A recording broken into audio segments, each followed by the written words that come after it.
बिस्मिल्लाहिर्रहमानिर्रहीम। अस्सलाम वालेकुम दोस्तों, उम्मीद करता हूँ कि सब ठीक ठाक होंगे, खैरियत से होंगे। मैं भी अल्हम्दुलिल्लाह ठीक ठाक, आप सब भाइयों दोस्तों की दुआओं से ठीक ठाक हूँ। तो जैसा कि आपको पता है, पाकिस्तान से इटली तक जो मैंने पार्ट बनाए हैं, इससे पहले पाकिस्तान से पहला पार्ट बनाया था, पाकिस्तान से ईरान तक, ईरान से फिर तुर्की, तीसरा तुर्की से यूनान, चौथा यूनान से फिर सर्बिया। आज मैं आखिरी पार्ट बना रहा हूँ सर्बिया से बोस्निया, क्रोएशिया, स्लोवेनिया और इटली तक। मेरे कितने दिन लगे, इसी पार्ट में सारी वीडियो बनाऊंगा, क्योंकि पहले भी वीडियो बहुत शार्ट थी, बस टाइम बड़ी मुश्किल से निकालना पड़ता है। तो इसी वीडियो में मैं आज मैं बताऊंगा जब मैं सर्बिया में पहुंचा, ठीक है। वहाँ में मैंने अपना कार्ड वगैरह बनाया, कैंप में मैंने 8 से 10 दिन गुजारे। फिर एक दोस्त से रब्ता किया, उसने बोला कि 300 रुपये लगेगा, बोस्निया बंदा आपको ले जाएगा। जो मेरे पहले दोस्त पहुंचे हुए थे, मैंने कहा उनसे रब्ता करो, उन्होंने मुझे सारा रास्ता बताया, लोकेशन मैंने मुझे बताई। मैंने कहा चलो एक ना खुद ट्राई कीजिए। मेरे साथ एक लड़का भी तैयार हो गया। तो हमने सर्बिया कैंप से हमने बेलग्राड की टिकट ली।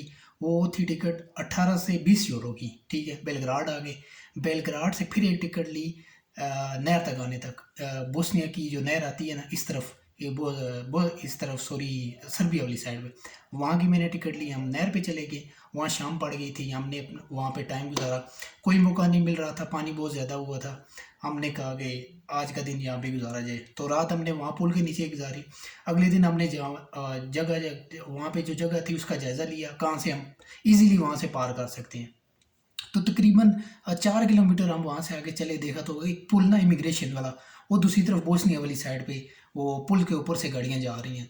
तो हमने कहा चलो पुल से ट्राई करते हैं, अगर क्रॉस हो गए तो ठीक है। तो जब हल्का हल्का सा अंधेरा पड़ा इस साइड बोस्निया वाली साइड, हम जब बैठे हुए थे सर्बिया वाली साइड, तो मैंने और मेरे साथ एक लड़का था, 3 4 लड़के और भी आ गए थे। तो हम जाते जाते पुल पर चढ़ गए, पुल पर चढ़े और आराम सुकून से हमने क्रॉस कर लिया, क्योंकि बोस्निया वाली साइड इतनी सख्ती नहीं होती है। जब हम दूसरी तरफ गए, वहाँ पे तकरीबन 3 से 4 घंटे हम चले। एक पहला बोस्निया का एक पिंड था, एक गांव था, और मुसलमान है, बहुत अच्छे हैं। वो टैक्सी हमने करवाई, वो हमें डेवोडे पे ले गया। वहाँ से हमने टिकट करवाई, सीधा बोस्निया आ गए। बोस्निया आ गए, उसी तरह फिर हमने अपना नाम वगैरह एंटर करवाया, कार्ड वगैरह बनाया, 8 10 दिन आराम किया। तो हमने फिर लोकेशन वगैरह हमने मंगवा ली थी, जो दोस्त पहले पहुंचे हुए थे। तो एक और मज़े की बात थी, जब हम बोस्निया पहुंचे तो इतने में ना स्लोवेनिया और इसके बॉर्डर ना क्रोशिया का बॉर्डर ओपन हुआ हुआ था। तो ये सबसे हमारे लिए मज़े की बात थी। और बिल्कुल जिसे कहते हैं ना, क्योंकि वहाँ से पहले 1800 2000 3 3 हज़ार रुपया देना पड़ता था और बंदे आते थे। तो हमने चाहा चलो खुद ही ट्राई करते हैं। हमने फिर एक दिन इरादा बनाया, वहाँ से किश्ती ली, सरावो से ही हमने बोट ली। 8 10 लड़के हम जमा हो गए। जब बोट ली तो हम फिर चले गए, डेवो की टिकट लेकर नहर पे चले गए। नहर पे गए तो बहुत ज़्यादा पानी आया हुआ था, वहाँ पे भी पानी इतना ज़्यादा तेज़ था। तो हमारी नहर को देख कर ना हमारी जो हालत थी ना, हमने कहा नहीं पार कर सकते।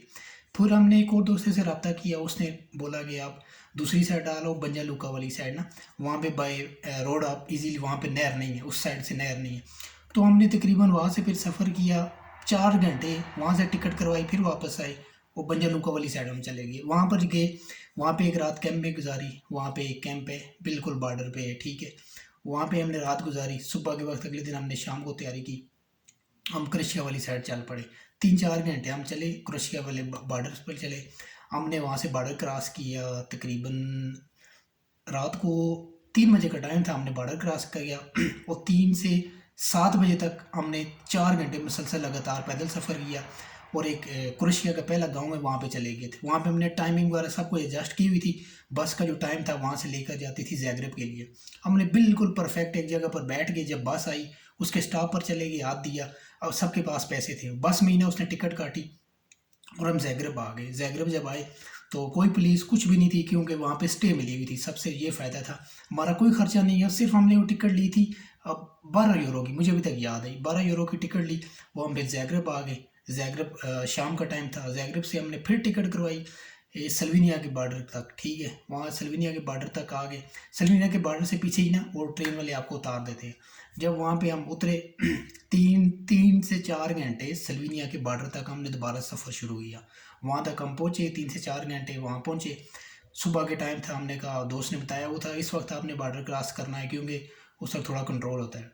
तकरीबन सहरी का टाइम ही था, हमने बॉर्डर क्रॉस कर लिया। तो सुबह 3 बजे से हमने चलना स्टार्ट किया।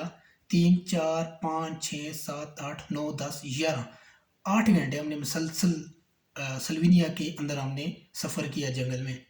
कोई पक्की सड़क नहीं थी, कुछ भी नहीं था। एक दो गांव आते थे जो वो इजीली वहाँ पे कोई बंदा नहीं होता है, ठीक है। शाम को हम जब वहाँ पे पहुँचे इस सल्वीनिया के गांव में, ठीक है, वहाँ पे इस खाने पीने का सामान तकरीबन सबके पास ख़त्म हो गया था। तो हमने लोकेशन पे चेक की, 2 घंटे सिर्फ इटली है ना और ट्रिस्टा सिर्फ दूर है, तो सब लोग खुश हो गए। तो वहाँ पे जब सबको लोकेशन बताई, मैं ही लोकेशन चला रहा था, 2 घंटे 3 घंटे चलने के बाद जब हमने देखा बिल्कुल हम ना इटली की पहाड़ी पे आ गए। इटली की पहाड़ी पे आए तो नीचे देखा बिल्कुल इस तरह की पहाड़ी है, ट्रिस्टा सामने नज़र आती। सब लोगों ने फिर सही शोर मेला लगाया, आवाज़ें लगाई। तो शाम को फिर हमने नीचे उतरना शुरू किया।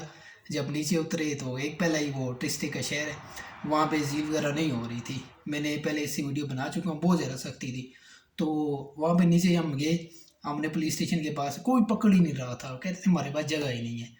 तो बात करने का मकसद ये है कि मेरा पैसा कोई भी नहीं लगा था। 20 यूरो लगे थे जब बोस्निया से बॉर्डर तक आए, ठीक है। उससे फिर क्रोएशिया में टिकट लगी, 2 से 3 टिकटें लगी। तकरीबन 150 यूरो में ना हम बिल्कुल इटली आ गए थे। कोई पैसा किसी को नहीं दिया, वो अपना खाने पीने का खर्चा करके तकरीबन 200 यूरो में हम इटली आ गए थे। हमारे लगे थे 4 दिन, 4 दिनों में हम इटली आ गए थे। तो दोस्तों ये थी मेरी स्टोरी। टोटल कितना खर्चा हुआ, पहले 1800 यूरो दिया यूनान तक, ठीक है। उसके बाद 500 दिया, 2300 से आगे ये 200-300 लगा, मतलब 2400-2500 यूरो में खुद ही मेहनत करके हिम्मत करके अब आ गया। अब मैं इटली में हूँ। तो इंशाल्लाह मज़ीद इस तरह की काम की हालात के मुताबिक हर तरह की यहाँ की वीडियो इंशाल्लाह आपको मज़ीद इन्फॉर्मेशन दूँगा। अगर आप मेरे चैनल पे न्यू हैं, चैनल को सब्सक्राइब कर दें। मिलते हैं नेक्स्ट वीडियो में, तब तक अल्लाह हाफ़िज़।